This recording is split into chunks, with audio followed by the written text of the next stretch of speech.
I'll be honest. I never really considered myself to be a fan of anime. I'm not saying I didn't enjoy the medium.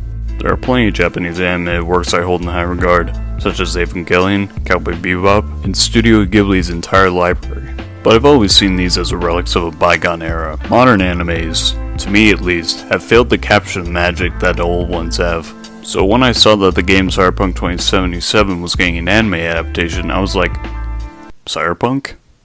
That game? The game only remembered for a buggy release at best and Keanu Reeves? If I need your body, I'll fuck it. I thought to myself, meh, probably gonna be mediocre. Oh, how I was wrong.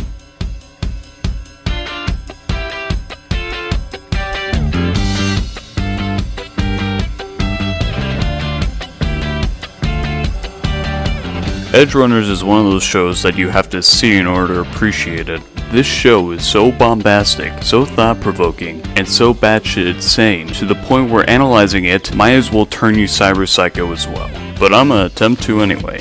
Why?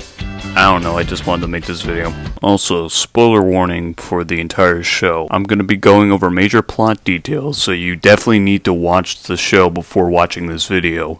If you don't care about spoilers or you already watched it, let's begin. In the first episode, we immediately set the tone by having a cyber psycho massacring an entire NCPD squad. It's also here we get our first look at the Sandevistan, which looks fucking cool as hell with the animation. So after a while, heavy reinforcements come in and kill the cyber psycho, and it's then revealed that this has been a virtual simulation of a police shootout that happened on the very same night the person watching this is doing this. And that person is our main protagonist, David. The next day, we see David's morning routine, and we also get introduced to his mother. A hard-working emergency medical technician who works overtime to pay for David's education. During David's morning routine, we get a feel of how shit Night City is. It's a place where people overdose on the street and barf on vending machines and no one bats an eye. It's a place where you have to insert cash into your washing machines in order for them to function, like they're fucking vending machines. It's a place where schools aren't schools, but instead a way for people to pay to get to the higher points of society. It's a place where a violent crime is simply one to add on to a statistic. It's a place run by mega corporations and corrupt politicians. It's a place where the richer gets richer and the poorer gets poorer. A place that David calls home. In school, David is now respected by his peers due to his social status. It doesn't really help that he crashed the school system by using a bootleg device because his family didn't have the funds to buy an actual one. During the drive home, David and his mom have an argument over the school. David expresses how everyone hates him at the school and he doesn't fit in, while David's mom expresses how much she's sacrificed in order to get him this far. In a pretty emotional scene, his mom expresses that she just wants to see him succeed. She then goes on to say, I have to work hard and rise through the ranks. My son at Arasaka Tower, top floor, I can just see it. The conversation is cut short, however, when they find themselves in the middle of a drive-by shooting.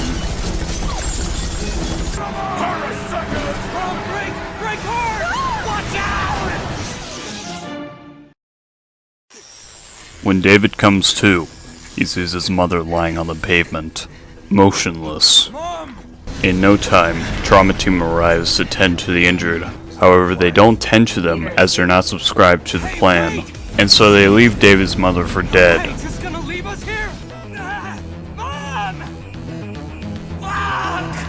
Him and his mother are taken to the hospital, and his mother is in a stable condition for now. When he gets home, he finds the Sandevistan, the same one used by the man in the beginning. As it turns out, his mother had been selling the cyberware she collected from dead bodies and selling them to criminals, proving that no one can make an honest living in Night City, no matter how hard they try. The next day, David gets beaten and chastised by the rest of his class, showing us a clear message. If you don't have cyberware, you're basically defenseless. If you have too much cyberware, well, you split. It's later then revealed that David's mother has died. Her insurance couldn't cover the cost of keeping her stable. As David grabs his mother's ashes from a vending machine-like crematory service and walks home, he begins to realize something. Nothing in the city has changed. No one gives him sympathy for his mother's death. It's like she never even existed. And it's this realization that makes David snap. He's tired of being oppressed by the rich of society. and so he goes to a Ripper Dock and gets a Sendevistan installed in his back. David then goes to his school to pick another fight with his bully, only this time, he wins. Truth is, none of these other students earned what they had. It was always something that somebody else gave to them as a gift. No, David, on the other hand, he earned the Sendevistan, and he earned this victory. Arasaka unfortunately gets this on camera and planned to use David as a test subject. David then gets on a train and meets Lucy, a netrunner currently stealing chips from people's necks. David sees this and activates the Sendevistan to get his chip back. Lucy's antagonistic at first, but then becomes way more friendly to David. She even lets him help out with the chip stealing. Unfortunately, David gets a nosebleed and has to go to a hospital. However, as they're going to a hospital, the medical worker pulls out a gun and wants to sell his Sendevistan. And then this happens. Looks like we gotta change our plans. You're back to 20.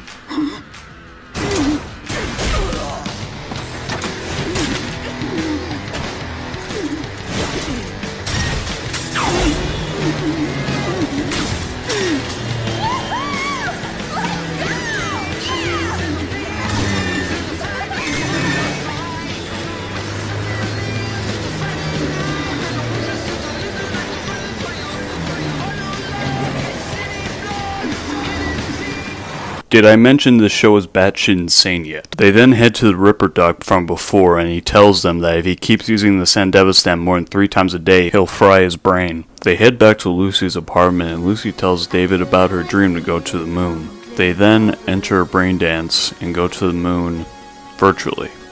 They begin jumping around, enjoying the moment. You can really sense a connection forming between these two people, and it's beautiful. Another evening I'll be sitting reading in between your lines, because I miss you all the time. Unfortunately, this is cut off when David's pulled out of the brain dance and wakes up to see these guys. Turns out this was a trap for David so that they can get the Sendevistan. These are the Edgerunners: Maine, Dorio, Kiwi, Pillar, Rebecca, and Falco. Maine was the one who purchased the Sendevistan from David's mother. However, after explaining his situation with his mother and showing off how he could be useful to the team, they let David join them for a job. They steal a car from a high-ranking Arasaka associate, and they're immediately chased down by bounty hunters, but that issue is quickly taken care of. Later at a bar, the rest of the gang chills out, while Maine finally welcomes David to the team. It's also here we meet Fairday, the fixer that hooks him up with jobs. He then chastises the Edgerunners for doing sloppy work on the last job. After he leaves, the party still goes on like nothing happened.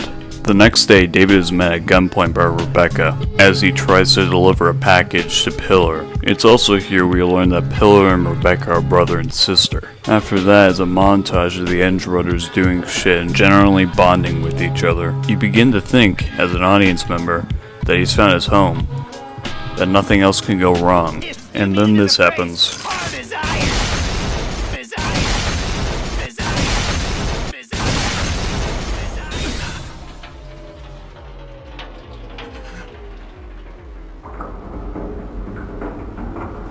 With one single bullet, the show says something to you as an audience member. It tells you that no one's safe from death here, not even the main cast, because in Night City, the only way a story can end is with a bullet to the skull. This message is further expanded upon when the Cyber Psycho is killed and they all go their separate ways, specifically in the scene where David and Lucy are on the top of Lucy's apartment. Something I've failed to mention until now is that Lucy is very apprehensive of David becoming an Edgerunner, because of what she states and what I've said before. Don't make a name for yourself as a cyberpunk by how you live. Make a name by how you die. Truth is that Lucy doesn't want David to die.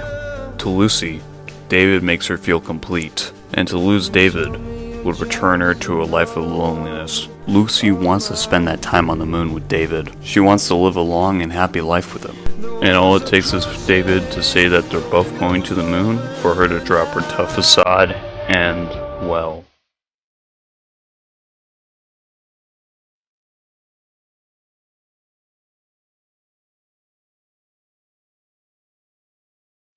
As they embrace each other, a rocket takes off to the moon in the background. Symbolic, in a way, not only of what their end goal is in this relationship, but for the relationship itself. That it's just starting, and it's a long, long way to go until they reach their goal. But they both promise to stay alive until they do so.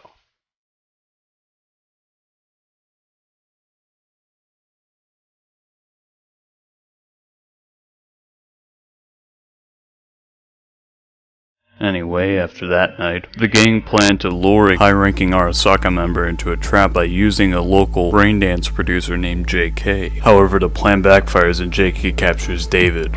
While captured, David is put through a braindance where he goes cyber psycho and is killed by police. He's about to be put through the same braindance till Lucy and Dorio come in and save him. While being held captive, JK explains to David that he's not special, and that eventually he'll split. They then use him as bait, but the Arasaka member has a contingency for that. It doesn't take long for them to knock him out, however JK is in the neck with a needle. He then looks up and smiles at David as a way of saying, "Think about what I said, kid." In the next episode, we see a young man running through the desert. He runs until he reaches a cliff that he cannot pass. Turns out, Maine is slowly becoming a cyber psycho. As Kiwi is looking through the Arasaka member's brain, she is attacked by Maine in a cyber psychosis-fueled rage. So they have to bring in Lucy to continue the net running session. As she's looking through, the man wakes up. The system begins to crash, however Lucy is able to find some very important intel, which includes Arasaka's plans to use David as a test subject. The man proceeds to flatline himself, so Lucy has to be pulled out. David gets Lucy to a car while Maine and Dorio defend against the leagues of police and trauma team members. While this is going on, Maine starts to go cyber psycho, and as Dorio is about to give him his medicine, she's shot and killed by the police. This causes Maine to snap and start massacring everyone he sees. When David goes back to Maine, they have a conversation for a bit before ultimately Maine gives David a piece of advice. Just keep running. Make it past the cliff. Keep working towards your goal no matter what obstacles stand in your way. No matter what the cost may be. Just keep running. After that, Maine kills himself by blowing himself up, along with the Max Tax soldiers that arrived. David then returns to Lucy, carrying Maine's arms with him, feeling sorrow over the loss of his friend.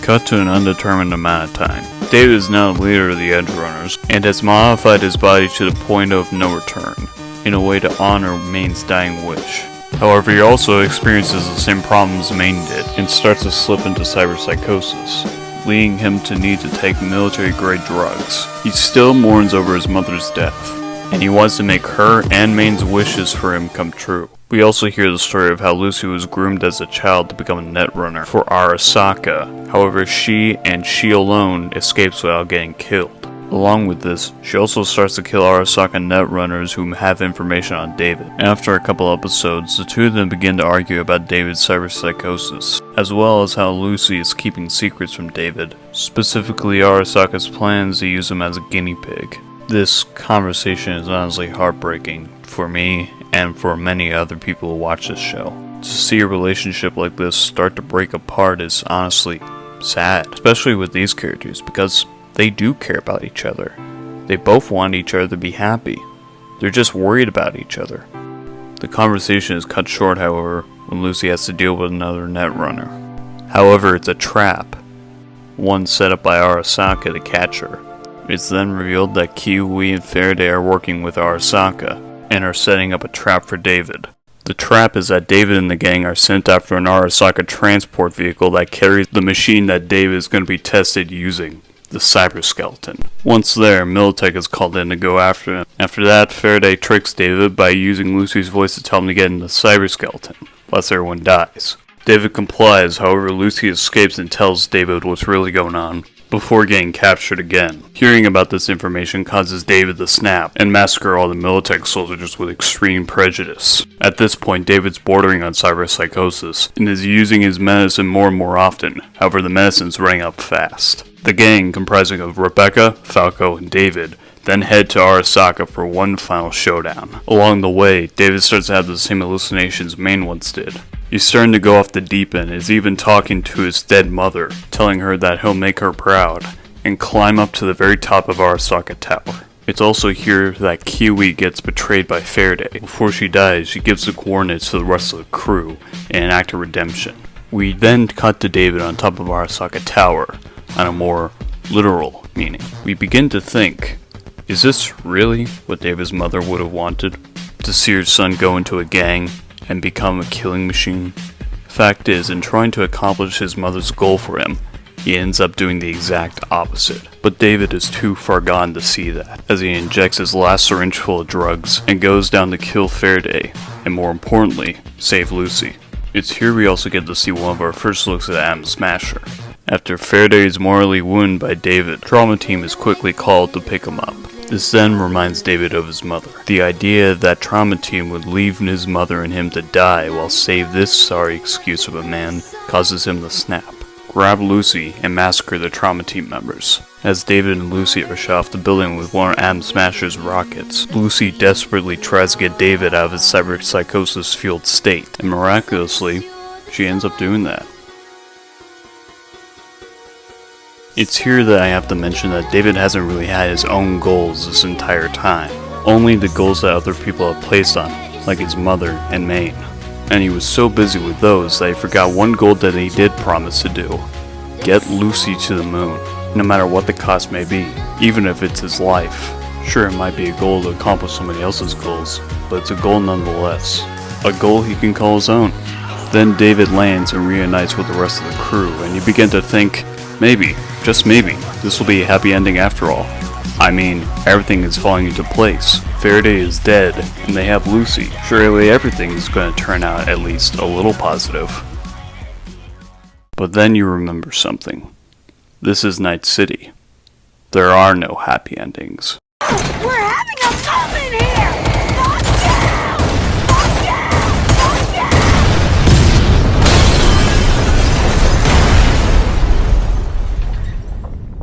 In a similar moment to her brother's death in Tone, Rebecca is killed when Adam Smasher crushes her beneath his feet. It's at this point that David has lost everyone he's ever loved. All except Lucy. And he'll be damned if he lets her get killed. David then uses himself as a distraction so that Lucy and Falco could escape with enough money to get Lucy to the moon. As David starts to get pummeled by Smasher, his life starts to flash right before his eyes. He starts to think about the journey he's come on, the friends he's made, the loved ones that he lost, and ultimately, he thinks how he did it. He achieved his goal. He got Lucy to the moon. He could have done so many different things. He could have followed his mother's advice and continued with Arasaka. He could have further expanded upon his cybernetic enhancements and become a full-fledged Borg like Adam Smasher. But he didn't do any of those things. Instead, he followed his own path, and ultimately, he dies without an ounce of regret.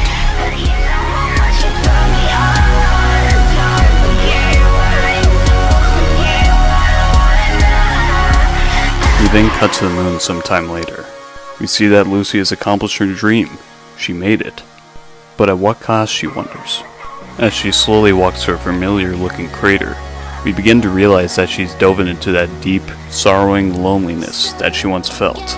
Then, we get a glimmer of hope as we see David, or rather, a memory of David. A memory from a much simpler time.